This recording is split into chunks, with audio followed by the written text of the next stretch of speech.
I hope this video will help some of you out there.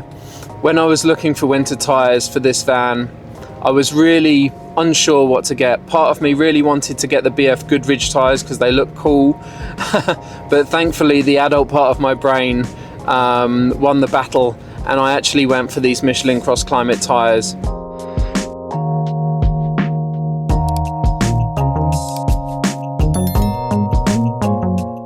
Oh yes, hello everybody, welcome back to Sprinter Van Conversions. We are still here in Lithuania and today it is currently minus 12 degrees Celsius. It's been snowing for a few days and we've probably got about up to a foot of snow in some places, but because it's so cold, the snow is really powdery. It's about as snowy as you could ever wish for. So I thought, what better opportunity to give you my opinion and my review on the Michelin cross climate tyres that we run on our medium wheelbase Sprinter Van Conversion.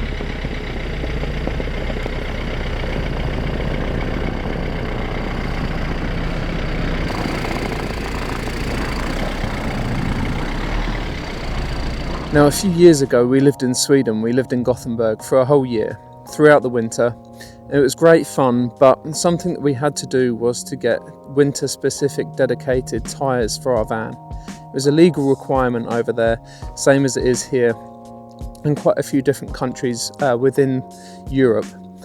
And I actually went for a second-hand pair of Nokian studded winter tyres. Now these were €600 and they were second-hand, but they were absolutely fantastic, and they had little metal studs in, which obviously makes them fantastic when it's icy.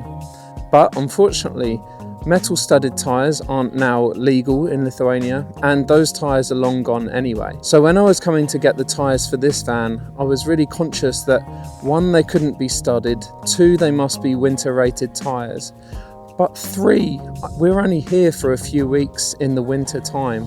And the rest of the time we're driving the van obviously in England, back in Brighton where we live. So I wanted to get a tyre that was some sort of a hybrid between an all-season or a winter tyre that could be run all year. And that's why I came up with the Michelin cross climate tyre.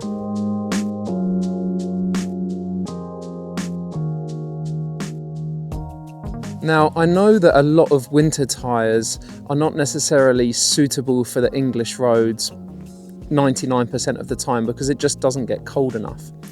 And I could have had a winter specific dedicated set of tyres, but that means that I've got to store them during the summer, well, for the 11 months of the year that I don't need them. And that led me down the path of perhaps getting an all-terrain tyre for the van. Now, I did a lot of research into this, and obviously a lot of people run the BF Goodrich all-terrain KO2 tyres. They're meant to be fantastic, and there's a couple of channels, Mispronounced Adventures and Living the Van Life. Both of those guys have got vans and they've been up to the Arctic, one in Alaska and one in Europe, and they both seem to, have no problems with their tyres. But the thing that put me off those is the fact that 99% of my driving is going to be on tarmac, even in the winter. And those KO2 tyres, they don't do that well for fuel economy. When we drive over here from England to Lithuania every winter, it's a big mileage that we're doing. It's something like 3,000 miles round trip, plus all the driving that we're doing here. So I didn't want to sacrifice my fuel economy for those KO2 tyres, no matter how good they are. Also, the KO2s do get a bit of style points. Of course, they look rugged and big and chunky, but the flip side of that is that they have poor fuel economy. These Michelin cross climate tyres, they're not only really good on fuel, I've noticed no difference from my summer tyres during the summer in the van with the fuel economy, none whatsoever, even when we're fully loaded. It's fantastic. I'm getting at least 34, 35 miles per gallon on average on these tyres on the motorway when there's no snow. And of course, when there's snow and ice, I'm driving slower, so of course the mileage per gallon is a lot less, but that's not because of the tyres. Another thing to look out for when you're getting your tyres for your van, if you're going to be driving in wintry conditions like this, is that your tyres have a 3-peak snowflake rated symbol on them. This basically means that they're legally allowed to be driven in countries that require a minimum of a winter tyre throughout the winter. And actually, These Michelin Cross Climate tyres exceed even some winter dedicated tyres that are out there on the market. The difference between these Michelin Cross Climate tyres and a Michelin winter specific tyre is so minimal. I thought for the 90% of driving that I'm going to be doing, which is on warm-ish tarmac roads in the rest of Europe and in the UK, then these are more than capable of dealing with the month or so of snow that we get here in Lithuania every year. But of course, having said that, you want to make sure that even if you are going to a place for only a month or even a couple of weeks, it only takes one slip up and then you could lose control of the vehicle. So it is very important to make sure that your tyres are snowflake rated, which these tyres of course are. You can see just now how much the tyres actually grip the snow, and when I first got these tyres I noticed that they don't have many of these lines cut into them. I forget exactly what it's called, I'll find out and put it on the screen now. But these tyres don't have many of those little indentations, and I remember my winter specific tyres from Sweden had thousands of those indentations, and that's basically to gain as much surface area contact with the snow as possible. Surface area contact equals grip.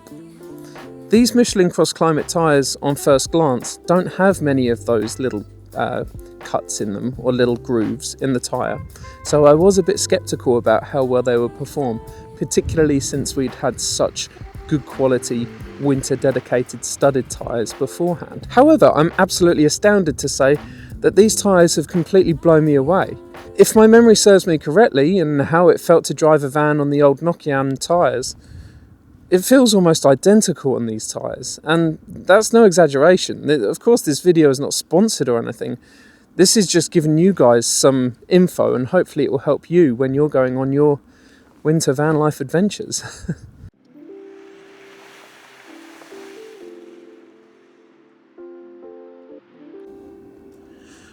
Now here you can see one of the rear tyres, and of course this van is rear wheel drive, so that's pretty much the most important area to get traction on in order to be able to get away. Of course the traction is most important on the front for braking, but you can see how much snow is captured within the tread of the tyre. Look at that, it's absolutely amazing. Now what you might think is that actually that's not good, it's going to make the tyre slick, but as I mentioned before, the more snow in the tyre, the more grip it can get when it contacts the snow on the floor. As you can see, the same can be said for the front tyre. Now then, as I've mentioned, these tyres perform fantastically in this sort of powder snow. I almost think of it as like virgin snow, hardly been driven on, not compacted. It feels very, very good, lots of grip, especially at low speeds. But it's also worth pointing out that these tyres are fantastic even out on the motorway or on the side lanes around this area. So I'm going to take you out there now and just show you, try and give you an example of how grippy they are when the road isn't completely virgin snow like this, but it's not complete tarmac either.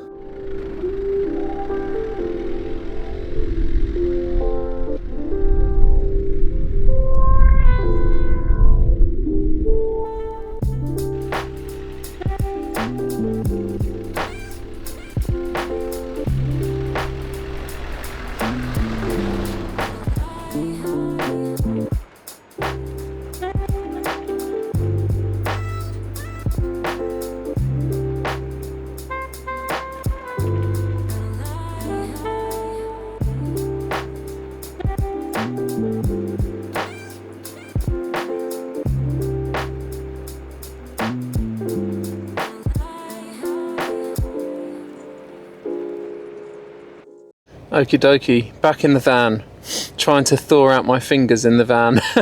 I have been leaving our diesel heater on in the back as much as I can while filming this, well, the whole time to be honest, so I hope you've not been able to hear it. I've just driven out of that spot, now we're going to go and find a new spot with not so much fresh snow, just so I can show you, and we're going to go up it's quite a steep slope, I would say, from a standing start in first, traction control on, traction control off.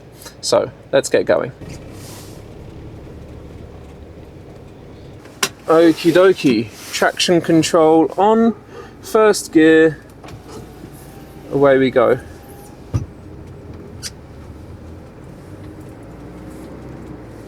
First gear the whole way up, whole way up. Traction control is working its socks off at the moment, but getting there, and we can get all the way to the top with no issues at all.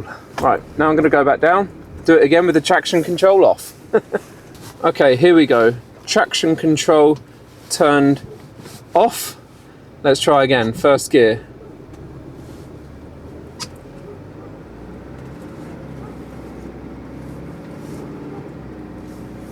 Oh wow, I'm not going to make it.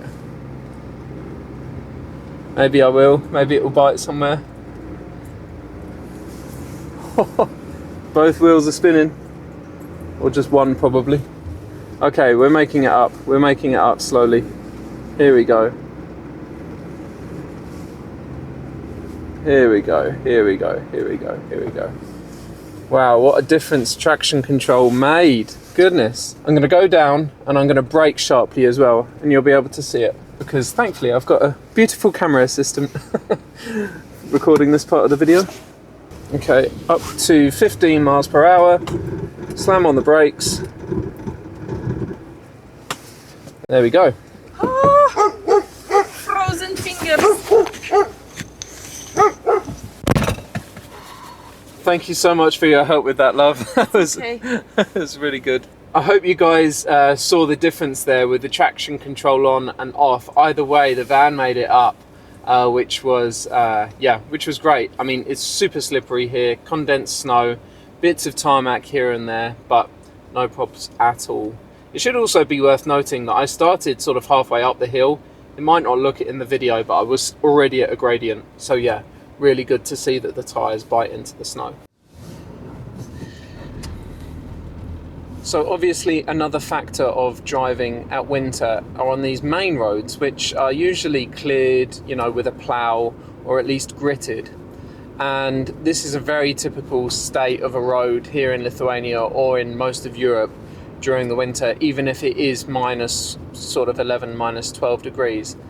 There is very minimal snow left on the road. Now what you might find when you're driving in Europe is that there's a big snowfall, the roads get really snowed up, but the way that the local authorities do it here is they wait for a load of snow to come down and then they go out and plough it all in one go to save them ploughing and then, you know, keep having to plough and plough and plough. So usually every morning all the roads will be clear by then. So yeah, this is typically what the road looks like, and it feels just like driving on normal tarmac with these tyres on this road. I'm not going that fast at the moment, going, what, 40 miles an hour, just going the speed limit, as is everyone else, but it's nothing like at home in the UK where everyone grinds to a halt and no one can drive. That's really what a difference good quality tyres can do for cold weather. Oh yes, well thank you guys so much for joining me in today's video. I hope you found it useful. There's going to be another couple of videos on the way along the same lines to help you with winter van life. One is going to be a review of a window vacuum, which if you've ever spent a night in a van, you know could be very useful because the windows get very condensated. So I'm going to review that next time. And then what else am I doing? Oh yes, and the other day this happened. We were just about to leave after our lovely stay at Balja Ežeras. We just had our breakfast, had a walk, did a little dip in the lake, and we're just about to start the van, and guess what? It didn't want to start. Yeah, so it wasn't very fun. Even though there wasn't any snow on the ground, it was still 0 degrees. Gabi and I were stuck in the forest with a flat van battery. So I went and bought myself a new Osram lithium-ion starter pack, jump pack, to be used in the van. So I'm going to be reviewing that soon too, because cold weather kills batteries. So it might be handy to have one of those on board as well. But anyway, until next time guys, thanks a lot for joining me. Don't forget to subscribe, give us a thumbs up, really helps out the channel, and we'll see you in the next video.